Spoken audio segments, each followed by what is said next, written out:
I want to introduce you to a term. It is called as Uttanka Megha. What is it called as? Uttanka Megha. This will become the new mantra now. What is Uttanka Megha? This term is used to describe rains when they fall in the desert, especially if there's good rains in the desert, then it is called as Uttanka Megha. For the past 2 centuries, 2 to 3 centuries, not many people use this term. It's kind of disappeared from our vocabulary. But I guess old is gold or something like that. So Uttanka Megha. This term became popular after the Mahabharata was well spread amongst the population. So everyone knows what is the Mahabharata. There's somebody who does not know what is the Mahabharata. So what is the Mahabharata? Anyone?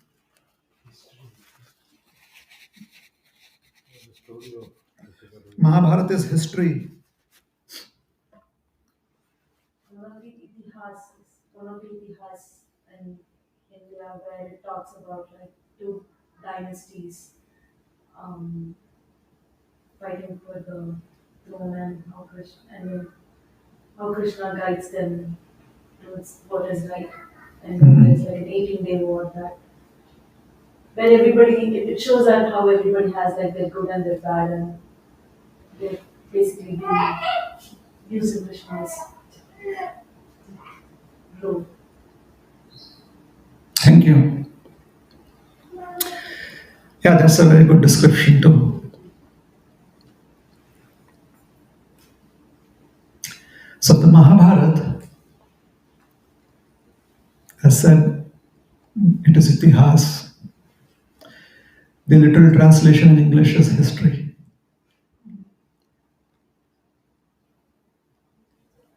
Itihas, itiha, this is how it happened. So that is a dictionary understanding of itihas. This is how it happened. So historical presentations is itihas. So the Mahabharata is a book, or it is the writings of a famous author by the name of Vyasadeva. There is a little some difference of understanding that maybe Vyasadeva did not write it, he dictated, and then it was written down. So it is his dictations.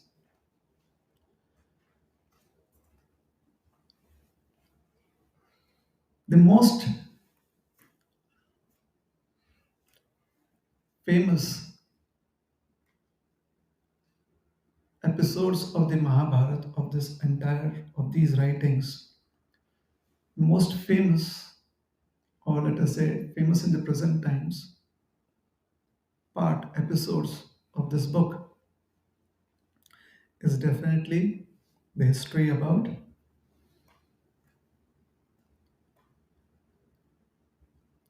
two parties who could not resolve their differences, and there was a world war.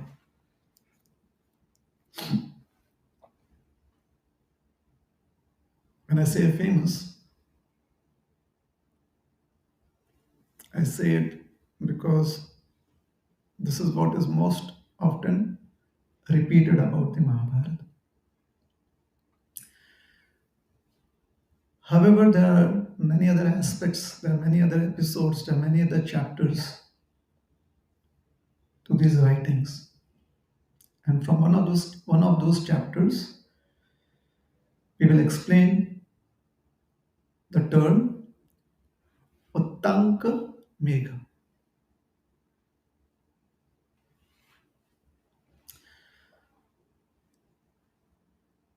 So in the Mahabharata, Vyasadev, in a generic sense, explains how Krishna, who is a warrior prince from the Yadava clan, is the Supreme Lord. Vyasadeva does that in a generic sense, like it is a part of the plot of his writings, the theme. So there are chances that one may miss out on this particular aspect of Krishna's personality. He may seem to be a very good politician, he may seem to be a scholar, very good in diplomacy too. There's also the aspect of Krishna being the Supreme Lord, Supreme Personality of Godhead.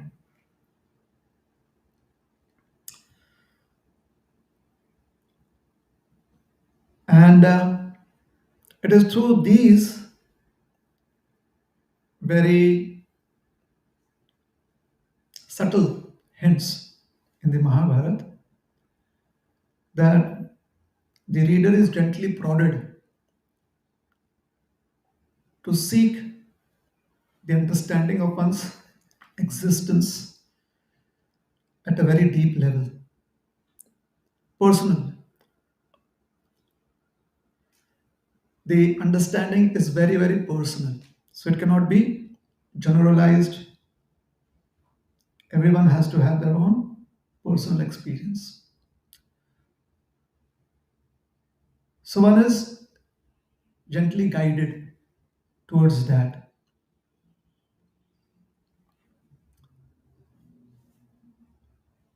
Uttanka Megha is a story of a great sage,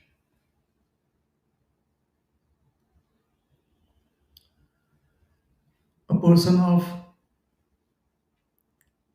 years of ascetic practice, somebody who has consciously worked with the human emotions of love, peace, anger, hate, pride, humility, has worked on all of these human emotions and has found a way to transcend all of that through years and years of practice.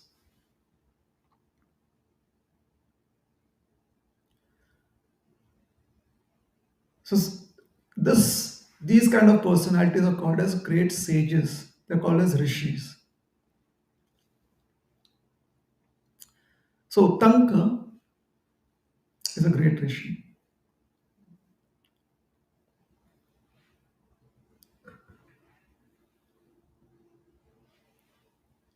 Doesn't have any kind of personal interest and doesn't have any inclination to have personal favors drawn from any relationships.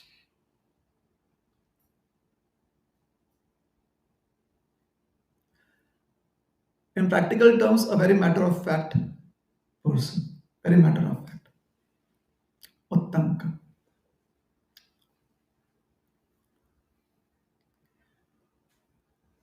So after the Great War is over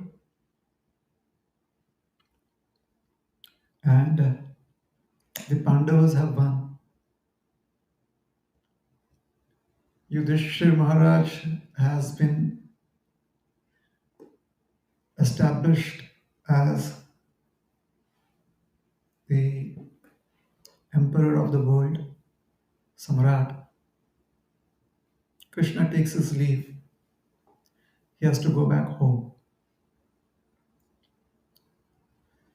So he has to go to Dwarka. That is where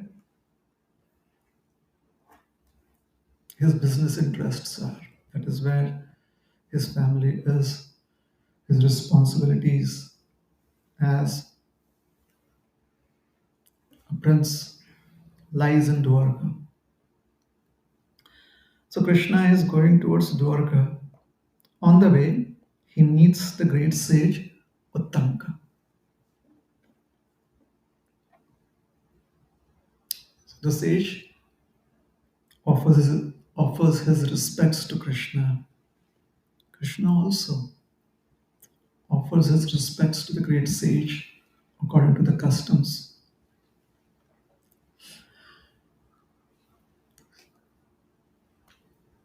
Krishna being a prince and the sage being an ascetic, Uttanka being an ascetic. So, according to the norms of those days, the civil customs, an ascetic was very much revered by all classes of men and women. So, Krishna, he bowed down to the sage. And it is customary for a sage also to reciprocate with blessings.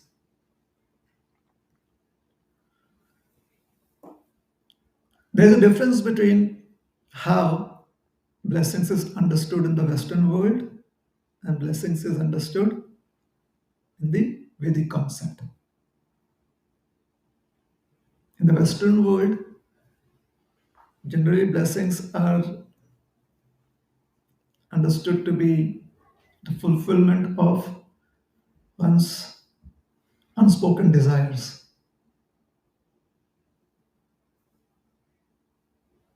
Blessings. So I was blessed to have this and I was blessed to have that.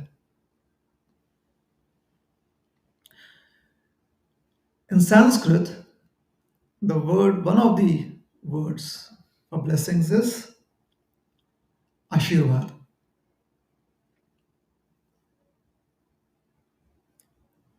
Ashirvad comes from the word Ashish or Asha.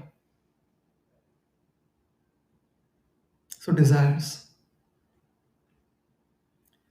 Another term for blessings is Vardhan.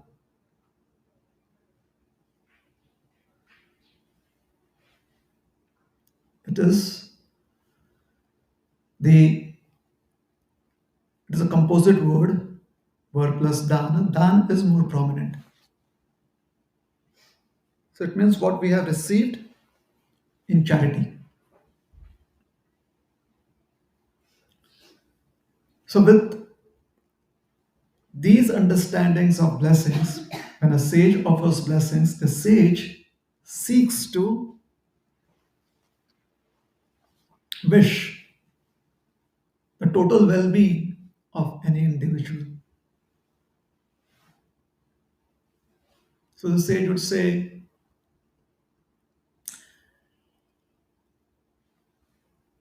like in a generic sense, in a generic way, a sage would say, so do you have a house?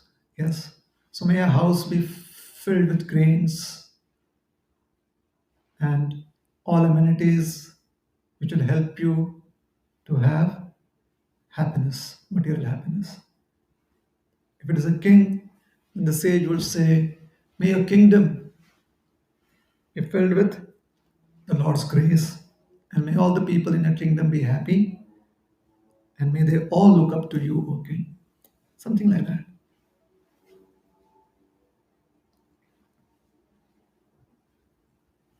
Or maybe may you be victorious over your adversaries, something like that. So Tanka, when he met Krishna, he said that I pray that your family is doing well. I pray that everyone in your kingdom is free from any strife, disease, and has all their needs fulfilled. I pray that the people in Hastinapur are also very happy. I hope the two clans, the Kauravas and Pandavas, are getting along with each other. This is how the sage was blessing Krishna. Krishna was surprised. The sage had most probably not heard about the big war.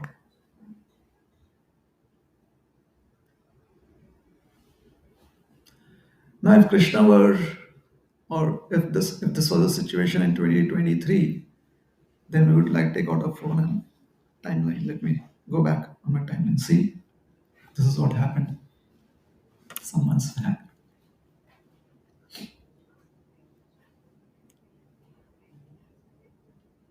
Because time is money. We have to be, we have to stay updated, isn't it? So we immediately would want to react. Here in this instance,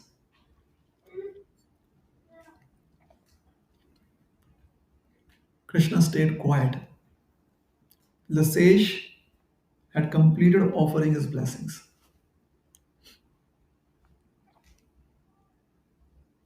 And then very gently, Krishna told the sage, my dear sage, the two parties could not resolve the issue. So ultimately there was a war, and most of the world's armies had come to participate in the war, and millions upon millions of soldiers have died.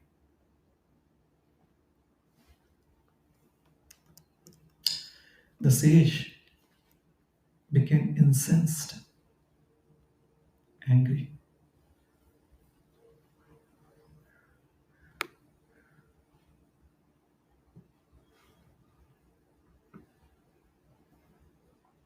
How could you let this happen?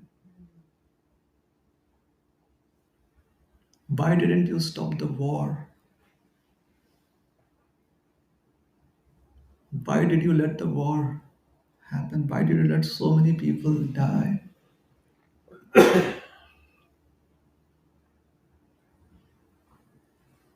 It is your mistake.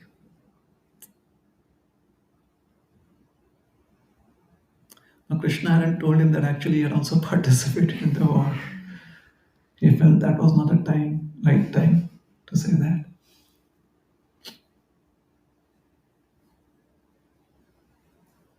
The sage said,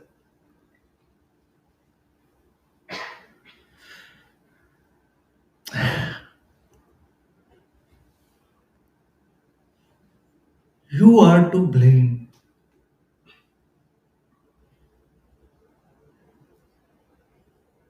You are cursed.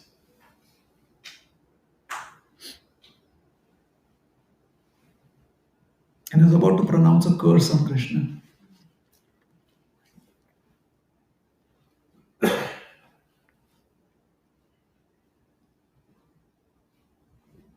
Krishna was standing there with folded palms.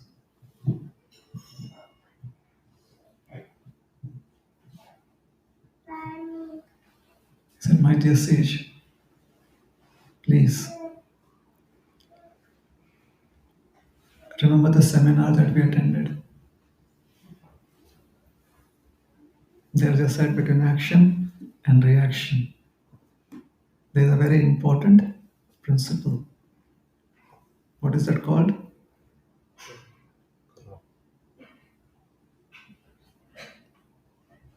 Reflection. So the more we take time to reflect before reacting, it is helpful. The lesser that time, sometimes it could be very disastrous.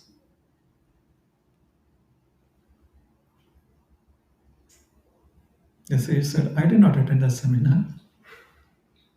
Krishna said, all right. At the ISKCON temple, they conduct seminars like that. Please attend.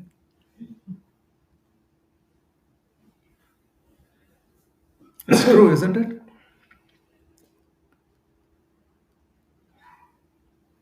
All of us have that opportunity.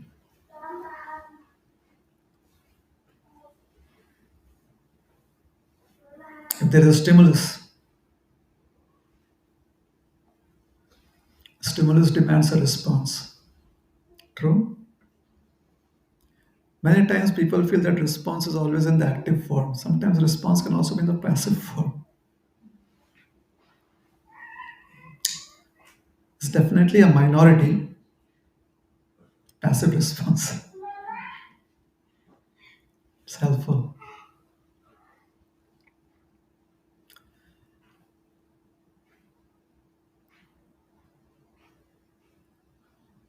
How many of you are married?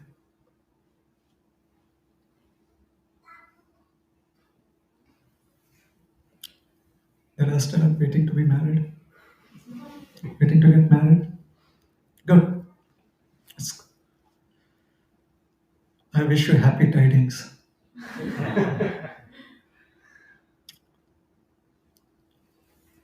So, marriage is a very interesting situation.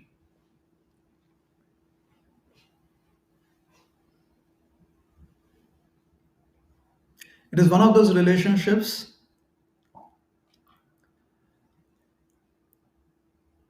that seemingly does not have an expiry date. The rest of the relationships have an expiry date. You're like, no, think about it.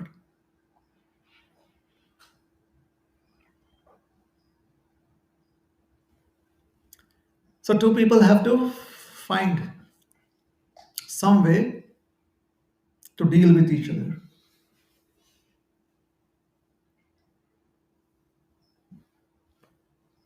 It's a contract, social contract, or it's a vow in front of the divine that one has accepted a divine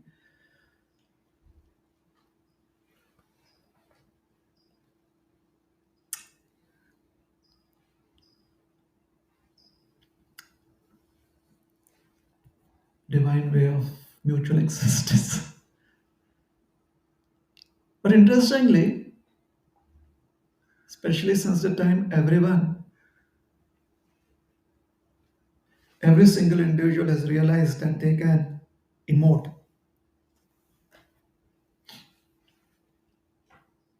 There are going to be numerous occasions where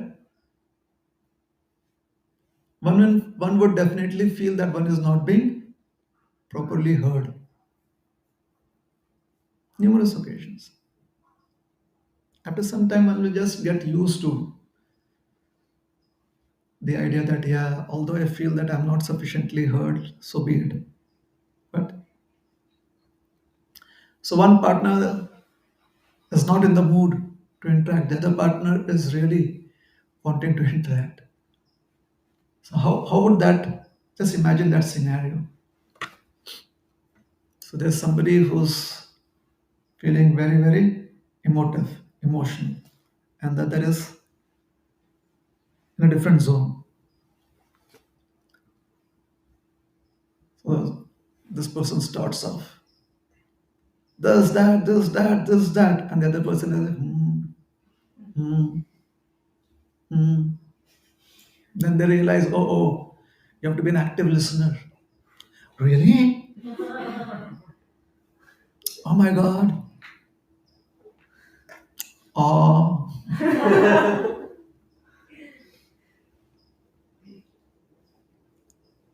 So, so if it's not going according to how one of the partner wants it, is like, you're not even listening to me. The other partner says, well, I am. You're not. Well, what do you want me to do? Well, you should respond. I am responding. You're not really responding. So after some time, the other person says, all right, I better keep quiet.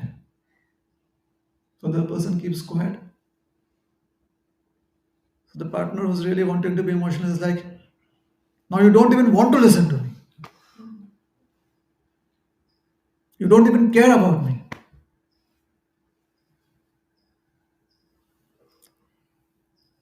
So if you respond, it's not sufficient enough. You don't respond,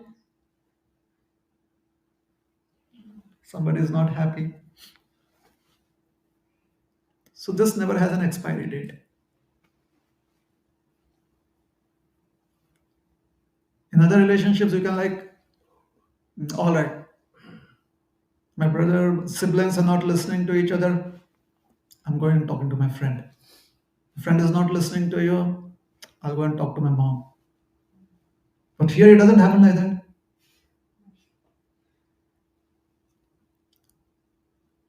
So interesting.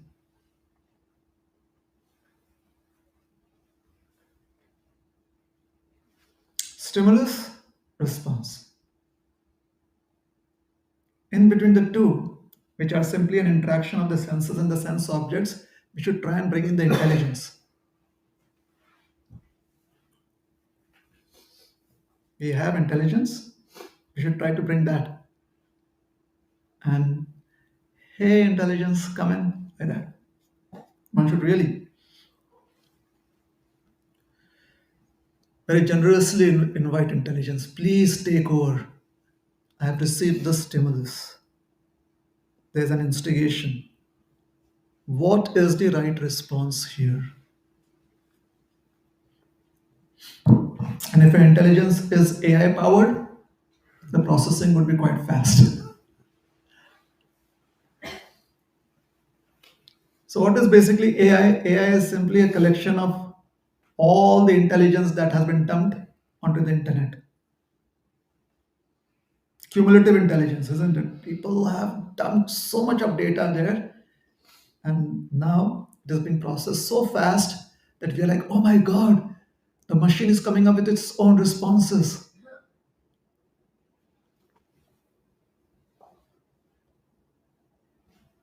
It's like Siri is always, I hope Siri is not here. Like, hey Siri, Siri is always listening to you. Uh huh. Siri, I'm not talking to you. I'm so sorry. Constantly listening, constantly listening, analyzing, listening, analyzing, because Siri has to respond fast.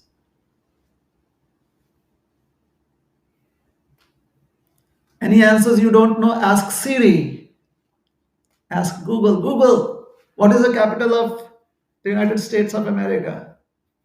I don't remember. Google. So Google gives it. So just imagine how much data Google needs to have and needs to access it fast. So AI is about 100x times that phenomenon. Our intelligence has that kind of capacity. Intelligence can analyze through impressions what would be the best response in a particular situation. So if somebody gives a very good response, the other members of the community are like, oh my God, how did you manage that? Well, just processed it very fast. That is how they managed it. So then you have to go on feeding a lot of data to your intelligence. Hence, whenever one has free time, one should strengthen one's intelligence. Because whenever one is busy, one is definitely offering data to the intelligence. But whenever one is free, idle, one should continue on giving data to the intelligence. So that allows you to deal in this material world with minimal energy and minimal time spent.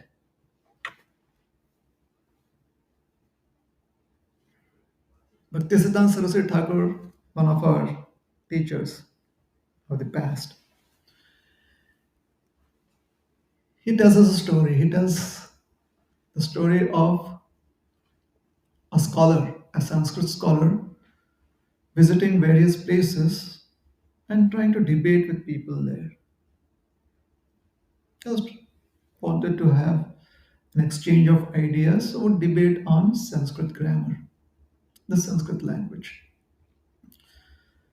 So one day he was visiting this village, and there was no one who knew Sanskrit in this village. So the village headman was not feeling happy because the village would lose their position on the hundred most likable places in the country. Would lose that spot. Did not want to lose the spot. So he called for a meeting. There is a crisis. We have to show that we are good. Everyone is like, yes, yes. So who's going to do it? Hmm? No one knows Sanskrit. So there was one gentleman, a daredevil. I will challenge you, the scholar. Good, good, good. Well, nothing to lose. So comes the day, the scholar is welcomed into the village. And as soon as he enters the village, this young gentleman, the challenger, he goes up to him. And the scholar says, Kastam, how are you?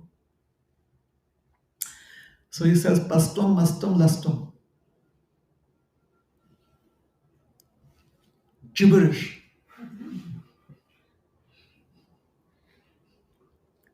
Complete jargon. Complete gibberish. The scholar turns around and leaves the place. Everyone in the village is like, this, now this young man, ABC, defeated a scholar, he's a new hero. The next day, the village tabloid carried the headlines.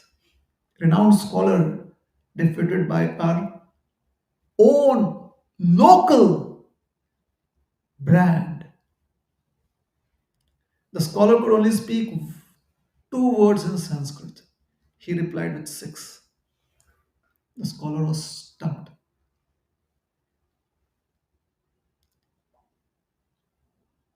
So later on, they asked the scholar what happened. He said, I did not want to waste my time. I mean, how would I convince somebody who wanted to show off how illiterate they were in a very knowledgeable way?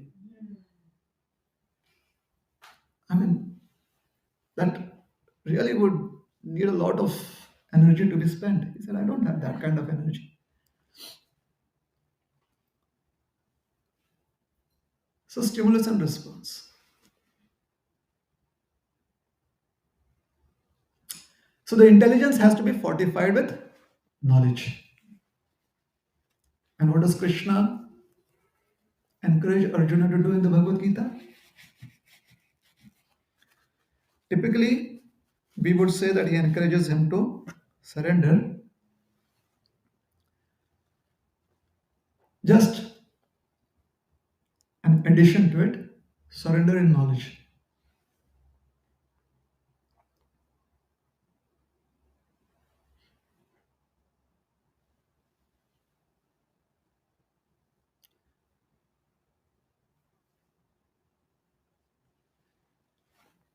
India is a very populous country, isn't it?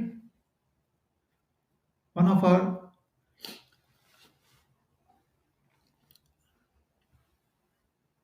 in general, one of our favorite activities is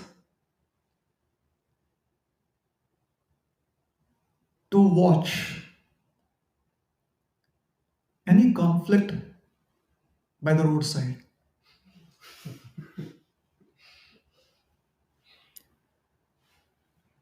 A lot of us are pedestrians.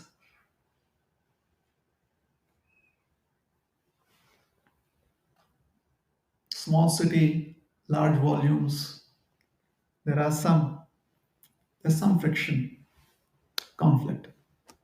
The conflict is between two people. There'll be a crowd of 200 people very soon. And after some time, if it becomes a little bit violent,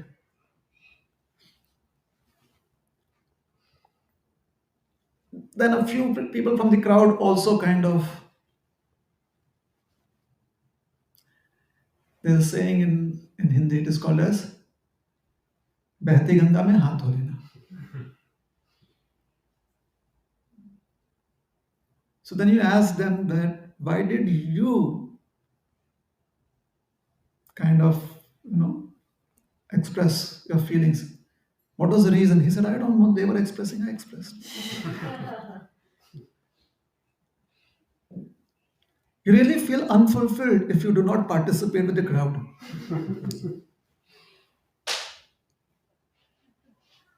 And this comes to a great advantage. Personally, I have seen that if there's a huge crowd, I just go, Haribol!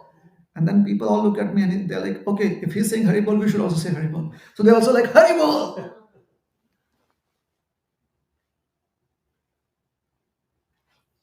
Have you ever experienced that as members of the audience? Suddenly you're like, what happened? Oh, Haribol! You're attentive once again. So he asked him, what happened? I don't know. Somebody said Haribol, so he also said Haribol. Yeah?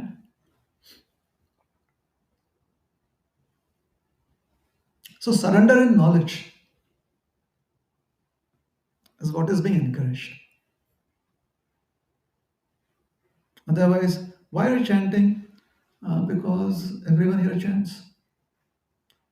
Or a better answer would be because it pleases Krishna. How do you know? They told me. There's no personal endeavor here at all. It's all about mercy. They told me. That is what we do. It is sacrilege to do anything else. I mean, no one is challenging you that you should not be doing it, but so defensive.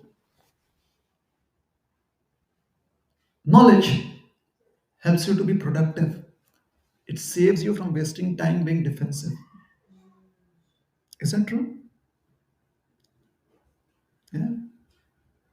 If you know that the code has been written improperly, you know about it. Like, "Hey, no, I don't think so." But if you don't know about it, somebody else says, and you're like, hey, that person should not get the credit alone. Therefore, I should also pitch it. Yes, yes, what you're saying is correct. But what is correct? Whatever you're saying.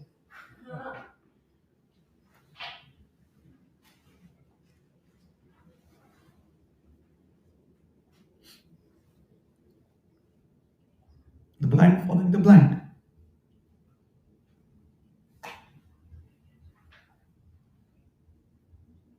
अंधा यथांधेर उपनीयमानस्ते पीशतंत्र्याम उर्दामनि बद्धा.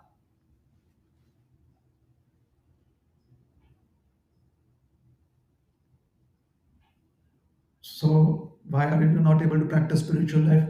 No time. How is it that you're practicing spiritual life? Because I want to be the best devotee. I want to really become a very good servant of Krishna. Borrowed punchlines.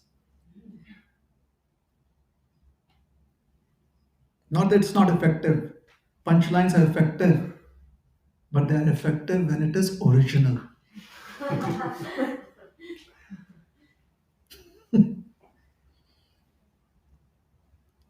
Yeah. Prabhupada would say this about knowledge. He would say, Vidya dadati vinayam. Vinayam. Especially chose this topic because I've come to the house of an old friend. Vinayam. Vidya dadati vinayam. Vinayad yati patratam. If one has proper knowledge, then one develops Vinay. Vinay means humility where one is malleable and ductile.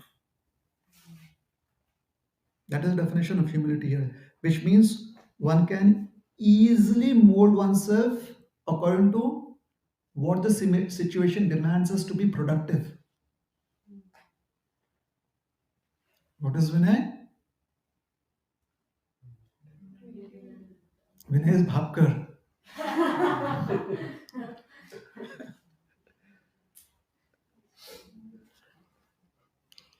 Vinay is you have developed the availability, the potential, the inner potential that you have developed it to be very productive by becoming, how do I say it? Flexible, by being flexible. Thank you. Hence, according to this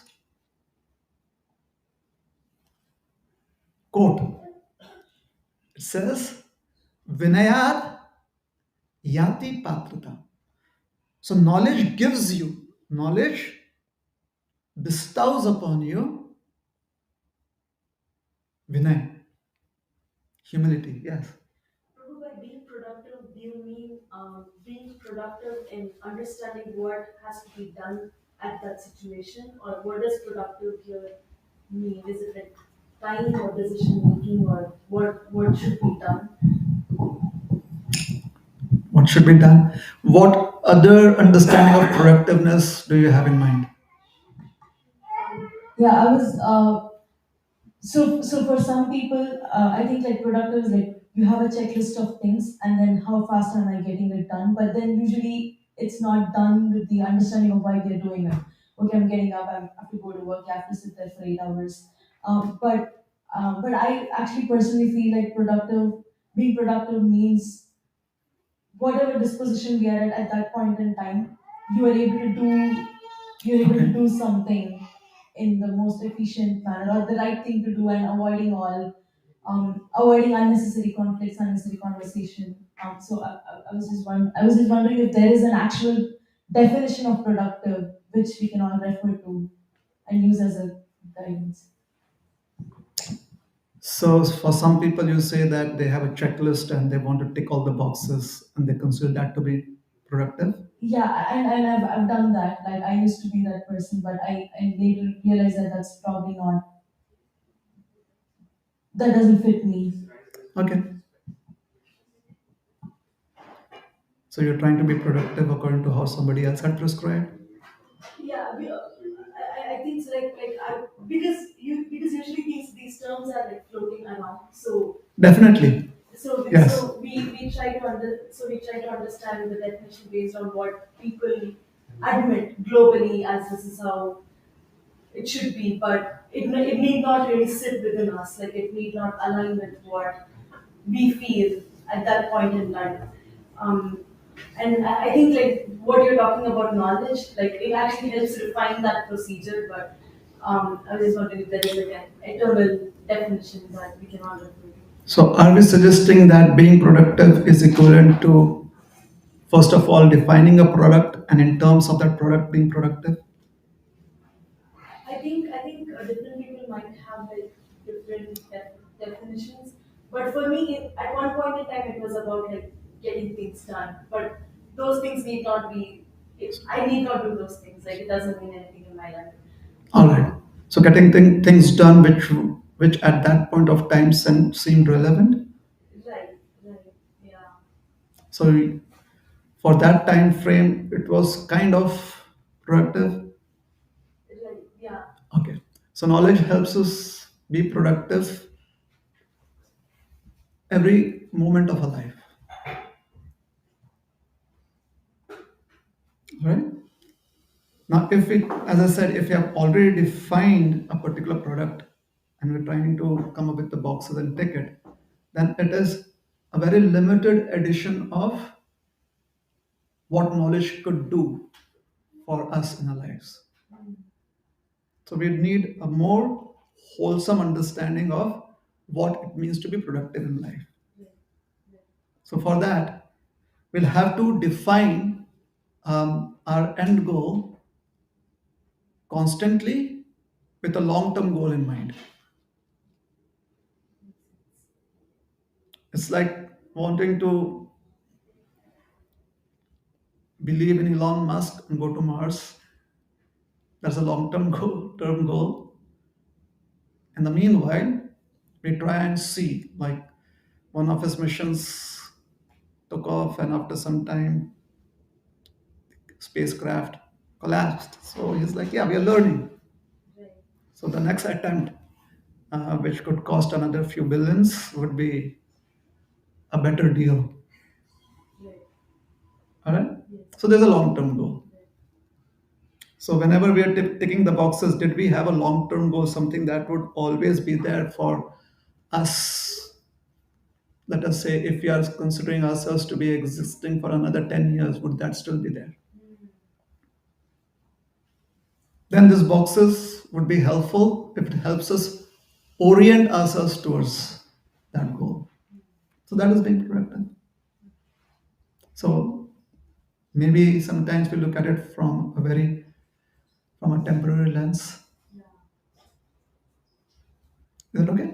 Yes, yes, Prabhu. All right. So vidya dadati vinayam. Knowledge bestows. It gives vinay.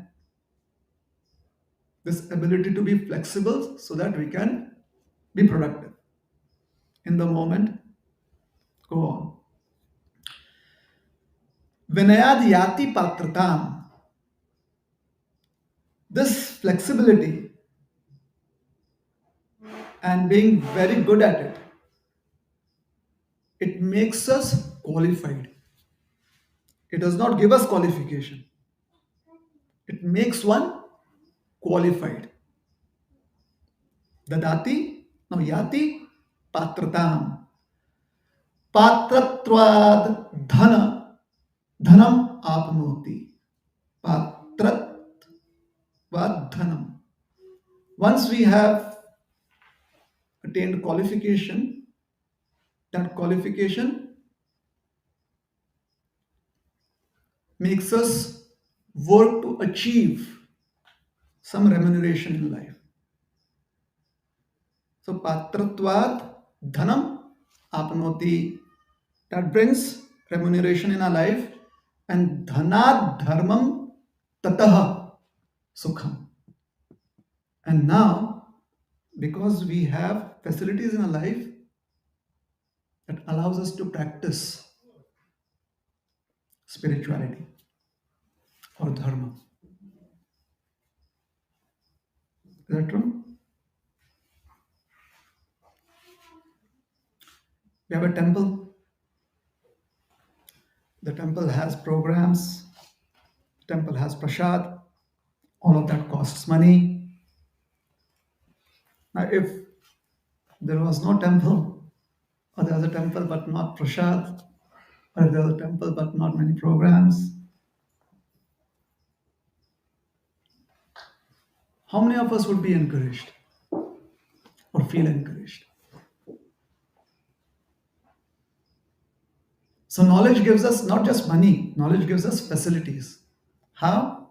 By making us qualified enough to earn those facilities. And earnings are maximized when learns how to be flexible in life. Flexible in terms of what? In terms of helping oneself, and we can help oneself only when we are part of the community. So this is healthy social life. Vidya helps you do that. That is what the quote, this verse is saying. So if you like it, then we may meditate on it. If you like what the verse is saying, then we could meditate on it.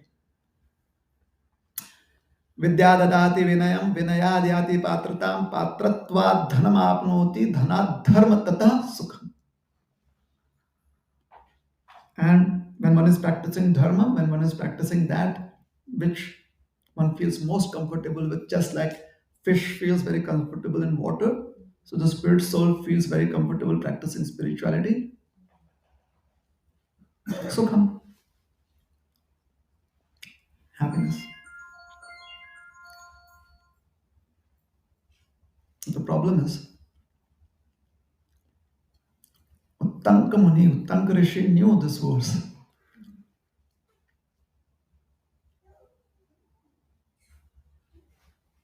He's interacting with Krishna, jumping to conclusions. What made him jump to conclusions?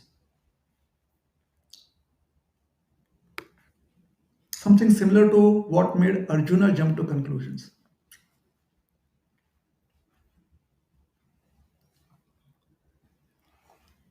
An understanding of the welfare of the world coming from an unhealthy attachment to one's aspirations of how the world could be happy.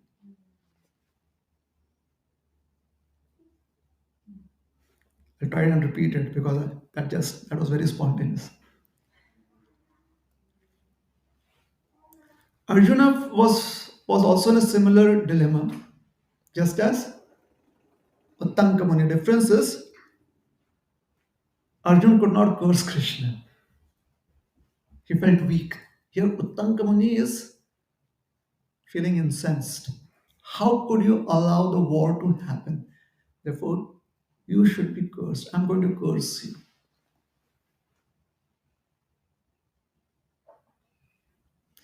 This comes from the desire to wish well for the world.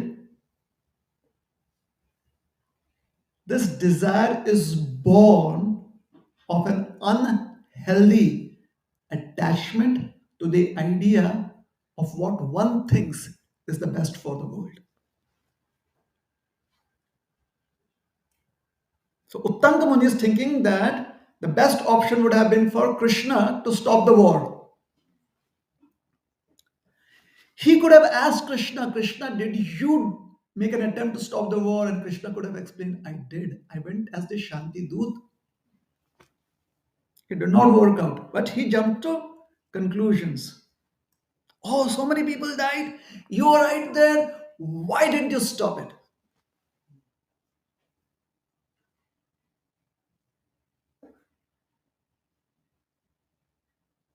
Hence, in the moral books of ancient India, it is stated that just as a donkey carrying a stack of sandalwood on its back does not recognize the worth of the sandalwood, but only groans under its burden, so do many learned people who have studied the Shastras or scriptures do not realize their true purport and simply bear the weight of the outward knowledge.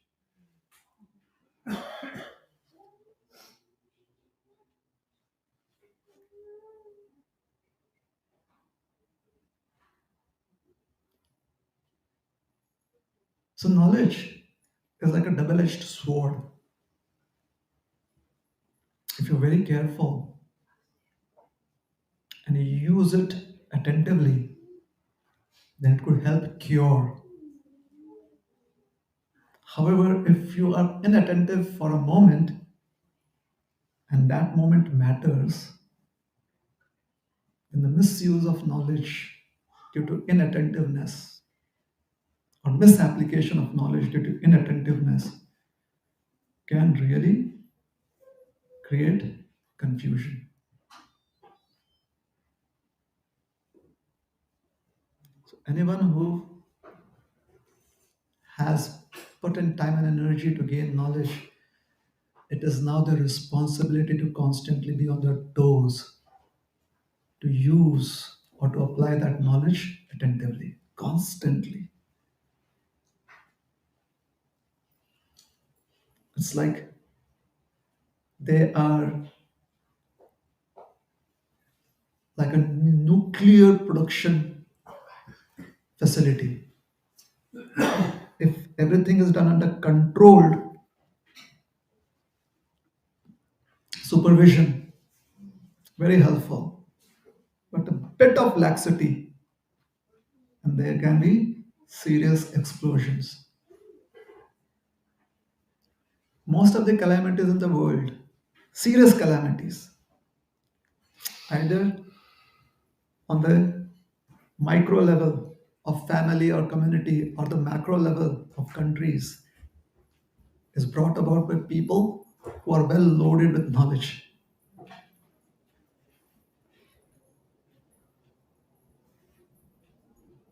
Those who do not know how to use the facilities and the resources of this world, they cannot do any damage to either themselves or anyone else. Not much. So, learned people have a great responsibility. They always have to behave maturely. It's like serious work.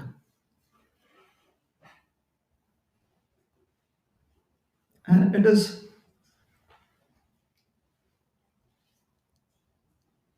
very, very painful to see learned people want to take a break.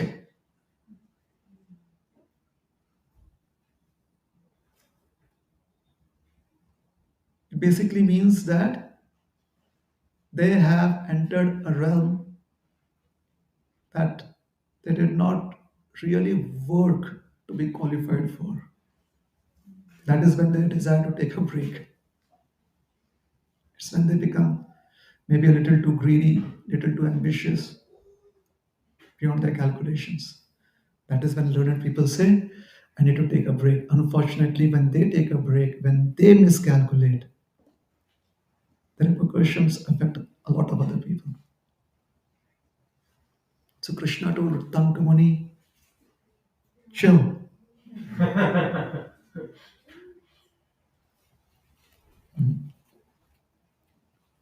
Tankamani is like, where is the pill? Give me a chill pill. It's nice to see smiles on your faces again. Everyone is so serious. So Tankamani realized that, yeah, he had unnecessarily shifted into top gear. Slow down. Lord Krishna then explained to him what happened. And he said, oh, now I understand. Now he says, my dear Lord, I was really on a serious tangent here. You corrected my course. Now you please give me a blessing. Interesting turn of events, isn't it?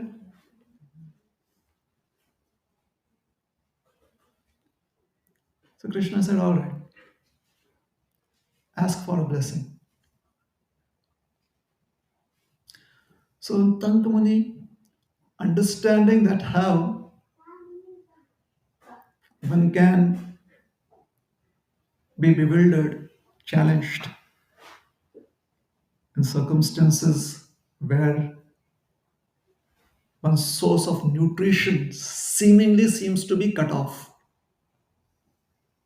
Like Tankamuni was feeling a little undernourished, feeling that, hey, such a big calamity, and how could it really happen with the Lord being there?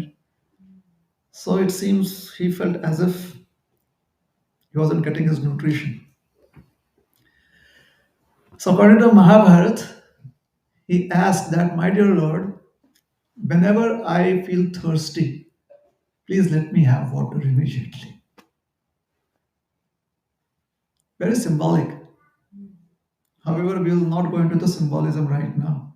Practically, I'm tired of being very serious in this class right now. I want to have some humor back. So we will not discuss the symbolism here. However, I just gave you a hint.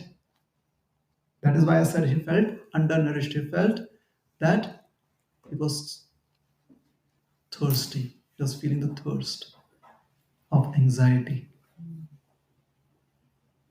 So he said, my dear Lord, whenever I feel thirsty, please let there be water available to me always. And then he's traveling few days later and is traveling through the Marubhumi. You know what is Marubhumi? The big desert. So he's traveling through Central Africa, a little to the north, the Great Sahara. He's traveling through that. And he miscalculated. His water tank, his water bottle is empty. And is seriously thirsty. Then he remembers his benediction, his blessing. He says, my dear Lord, I'm thirsty. Boom! There's water available for him. Isn't it? Just like sometimes we feel Krishna reciprocates. I mean, I really came late and I was wondering if I would have prasad. And as soon as I entered the room, somebody said, Prabhu, please come take prasad. Krishna, you exist. I believe in you. I mean, really, we are such simpletons, right? We are such simple hearts. We are so open minded people. But then there are those days that we are the first in the temple, and somehow Kirtan is like really good, and we spend 5 minutes extra in the Kirtan, and boom, Prasad is over. Ah, in this temple, there's no good devotee relationship. No one cares about anyone here.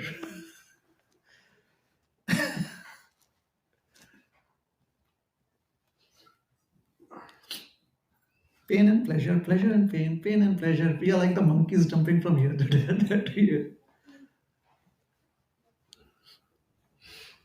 And every time a monkey jumps, doesn't really know where it's going to land. It feels it is going to land in a proper place, and suddenly it's in the dumps.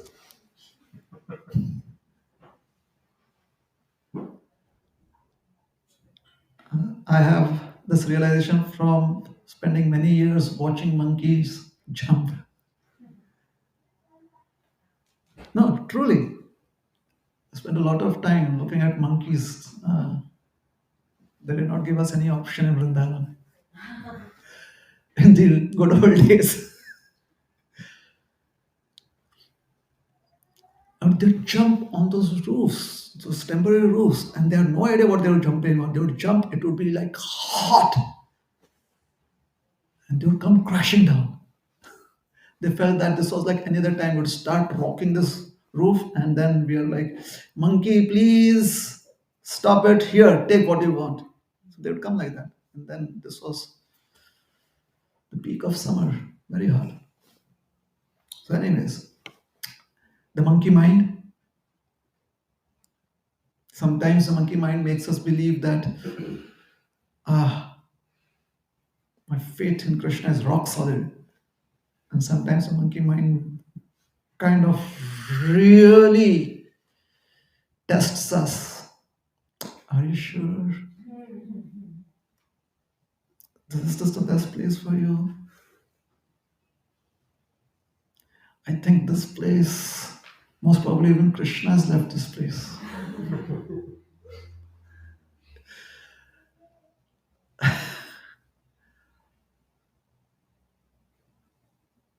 Sarcasm and humor.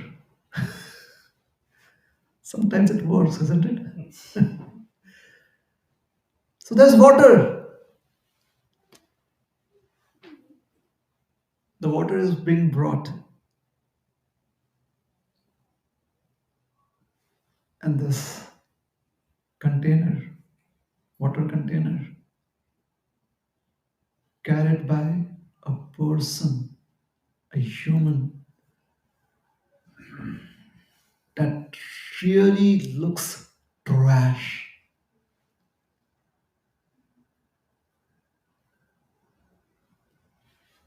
And there are some dogs with fleas all over them, along with this gentleman. And he says, water. Tankman is like, choo choo, go, go, go away, go away. You're thirsty, there's water. He's like, I cannot tolerate the sight of this person.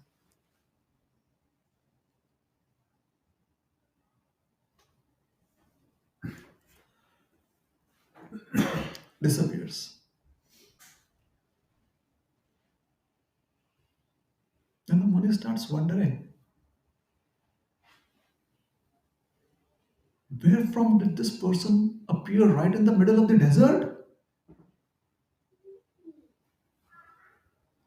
Did I make a mistake here? Could this be a test for me? If it were, I know I did miserably. Is Krishna testing me? And the Supreme Lord appears in his full glory. He says, dear Lord Madhava,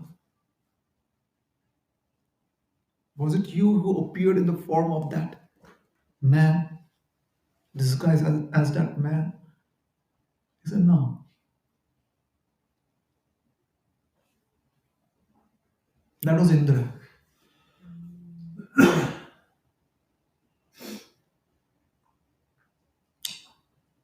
You are feeling thirsty, so I overreacted. As is my nature, I overreact.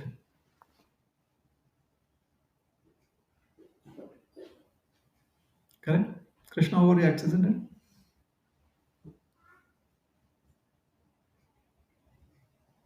Ye bhajanti tu mam bhaktya taititeshu chapyam. He says, I am equal to everyone. Samoham sarva bhuteshu name dveshosti na priya. However, my devotees, the equation is a little different. Because they are a little more than equal towards me, I am a little more than equal towards them.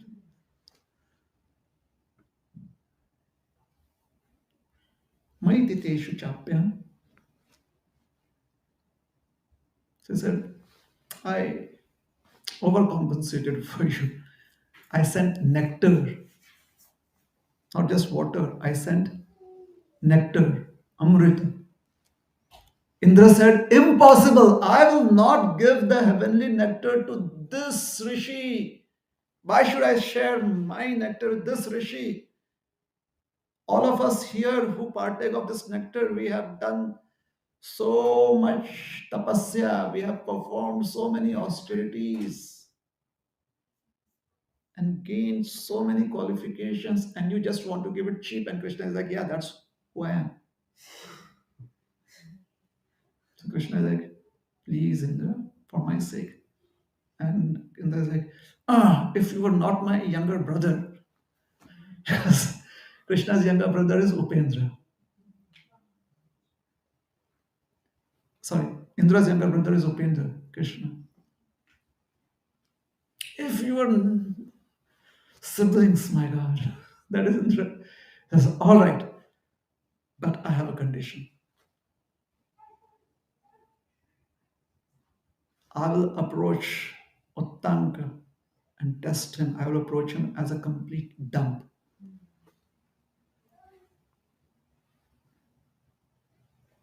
And if it is his,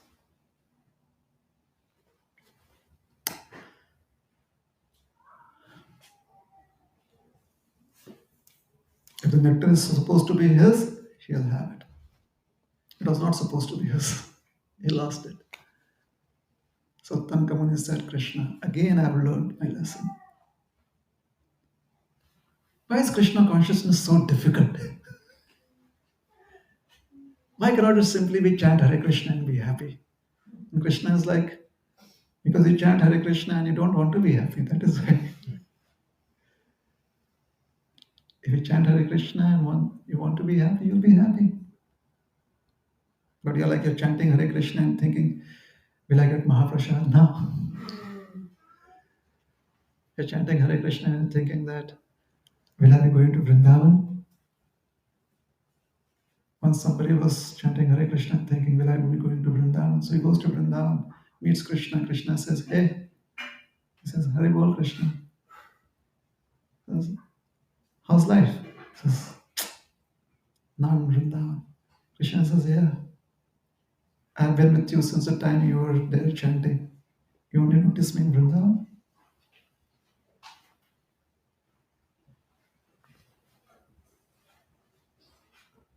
He's like, oh, sorry.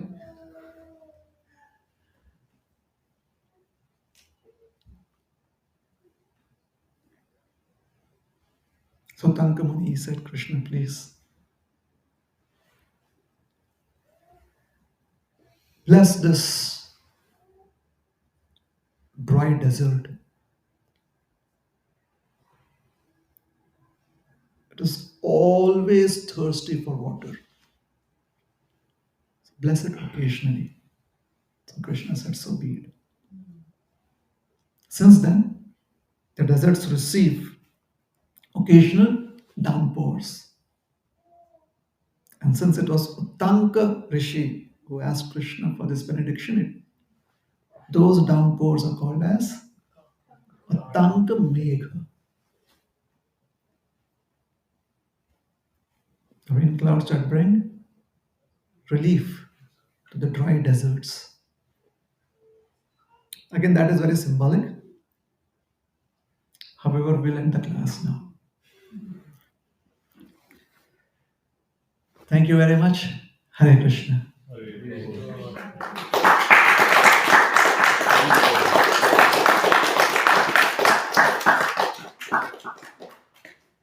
I also feel like clapping because the class is over. Time for prashad.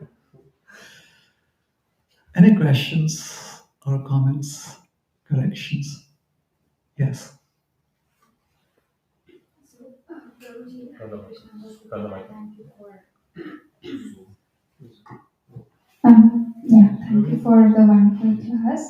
So whole time, I was just thinking about like you spoke very nicely about intelligence, right? And so I had actually a lot of questions around first, how do you build it, right? Second, what do you build it for? But I would not like I would keep those questions aside. Primary question is that you said, right, there is this we are into these senses. Obviously we have our eight senses, and many times we just I feel that I don't use intelligence, or I struggle, like I just don't know how, I don't know mechanism of actually invoking my intelligence and then using it appropriately at that particular time, situation, moment, whatever it is. And no matter wherever situation, like whatever situation it is, whether I'm interacting with my friends, my family, my co-workers, my manager for that matter.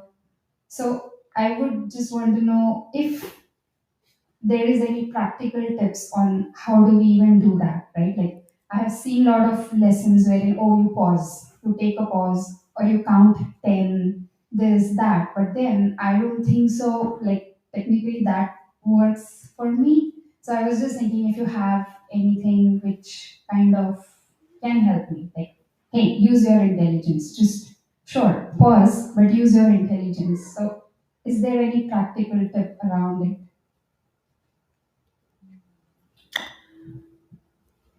Now I have kind of lost my intelligence.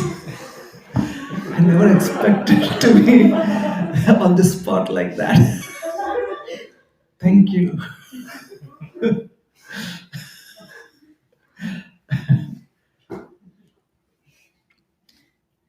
Srila Prabhupada, he explains the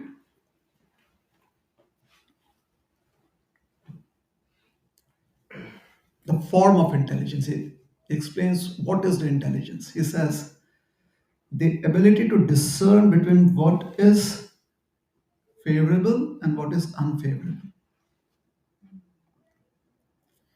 To make it a little more dramatic, the ability to cut out the unfavorable from the favorable.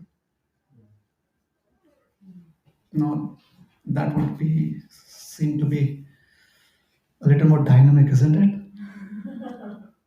Yeah, cutting out. So, who knows the best what is favorable and what is unfavorable for one? I, the individual. So we need to have, or we should start really respecting ourselves and having faith that we have that potential. Maybe we need to fine tune it, hone it, develop it a little more. But I definitely have it. That is why Krishna says to Arjuna also, Vimrishetad asheshena yathechasi tatha kuru. Deliberate upon what we have spoken on and then decide on your course of action. Yeah? Till the time you need more data, more information for deliberation, ask, inquire. Never ever feel helpless, hopeless, or incapable of inquiry. That's not possible. If somebody is not inquiring about how one could be making advancement, then subconsciously one is inquiring about how one can degrade oneself. So inquiry is always there. Jignasa. Hence, Vedanta Sutra, the first sutra is Athato Brahma Jignasa. Now you've made inquiries about happiness and distress. You made inquiries about, oh, how I could be happy and why am I distressed. Now inquire about the Brahma, that which is bigger than all of this, more relevant. This is temporarily relevant. Now inquire about that which is always relevant. So that is Brahma, which is, in simple terms, for Krishna consciousness, God consciousness. So we trust ourselves, let us trust ourselves a little more. We shouldn't be overconfident. We should not start trusting ourselves to be someone that we are not. That is illusion. So sometimes the intelligence functions in the auto mode in the form of intuition. But auto mode is not always helpful because auto mode is based on past experiences. We live in the present. So always on the toes, always inquiring, always having more data, more information to adopt principles that are relevant and give up those that are irrelevant. Okay? It's like within ourselves, we should feel that we are playing the roles of Arjuna and Krishna both. So, as Arjuna, we are trying to decipher what is intelligence, and as Krishna, we should be telling ourselves that, hey, the past has been lost. I'm establishing a new parampara for you now. New parampara for you. New vision. Knowledge and the present. Okay? Is that helpful? Hare Krishna. Any other questions, comments?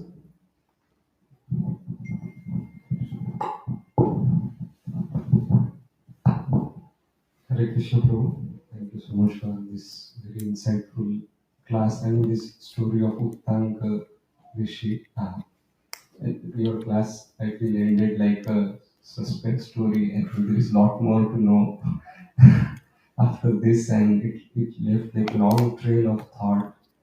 Please trust me, that is where the story ends. Yeah, but like I think you can help us a lot more on this story and this pastime. So, like the first, how Uttanka doubts about Krishna and how Mahabharata war happened, and then he realizes it there, and then again in the second time, he uh, ends up like he cannot figure out the test, and he again fails there, but in both the time Krishna appears and blesses him, gives him blessings. So how we can understand what's exactly happening? I mean, what does it mean that this specific behavior of Krishna with Uttanka Rishi um, in both the scenarios? What is being established here, and what is the learning that we can take and around this first part, and then you mentioned about how the learned persons have responsibility, and then if they want to take a break, that means they have entered some in the realm in which they are not supposed to be. But like someone like me, it's not that discreet. It's not like I'm inside it or outside it. The both natures are there. So um, so how we can understand in the terms of the person who is trying to get there, striving to get there. I think these both questions also connecting each other with the first and second one, because Tankrishi also end up in similar situation. So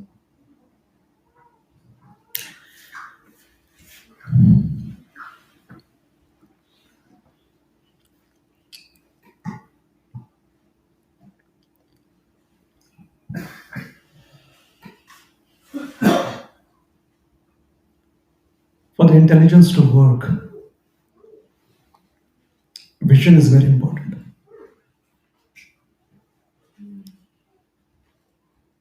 What helps you have strong vision? Data information. There are two ways that one can have data or information. One is in the active form, by interaction with someone, where you ask or you share another living person. So that is active. And then there is passive, where you hear hear what another person is sharing through their recordings in audio format or printed form. So one is Vapu, one is Vani. Whenever possible, we have to always take benefit of it. Always. It doesn't always have to be like the standard format of what we consider knowledge to be. Let me give an example. Everyone was telling Prabhupada that there is no use going to the West. You will not survive. It is not possible to get any kind of support. You're already too old. So many ways. Somehow I found the conviction to travel. Everyone during Newton's time considered apples to be good for making apple chutneys. That is it. He turned out to be different and created a grave problem for all of us. Now we have to learn all of those principles. Yeah?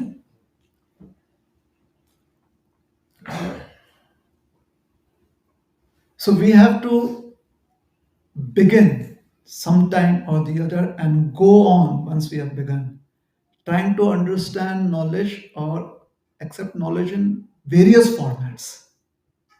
The bulk should be in the format that is most uh, comfortable for us to trust. That should be the bulk. But there are other avenues of knowledge too. Like, let's suppose you really want to go from place A to place B, and on the way you have flat tire. Then you do pray to Krishna, right? Please, Krishna, I really need to reach place B. What I need right now is a ride, a spare tire, or get the tire fixed. Correct?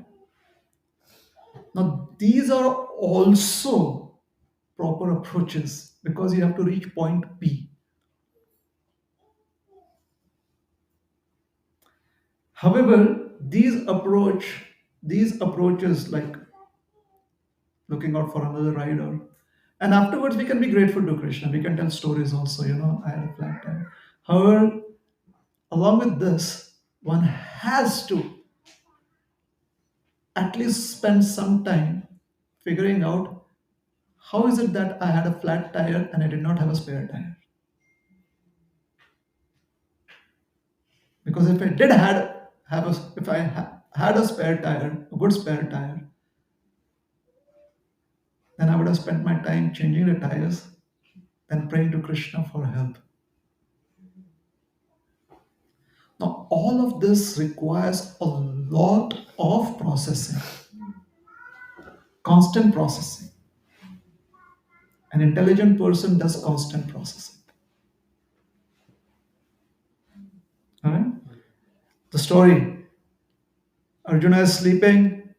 Krishna is telling someone that go and sit beside Arjuna. So the person goes and sits beside Arjuna and he sees every pore of Arjuna chanting Hare Krishna. You've heard that story? Nice story. Really touches the heart, isn't it? Every pore. Someday I want to be a great devotee like that. Isn't it? Arjuna had trained his intelligence. Just as if there is a particular subject matter that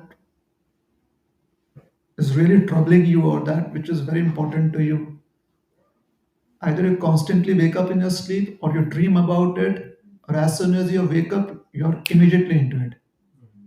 Because the night before you trained your intelligence subconsciously. How?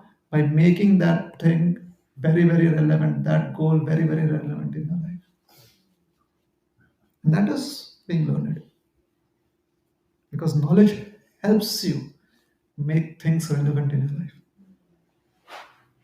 It helps you understand that this is so very relevant in your life. It gives you that vision. It gives you those eyes.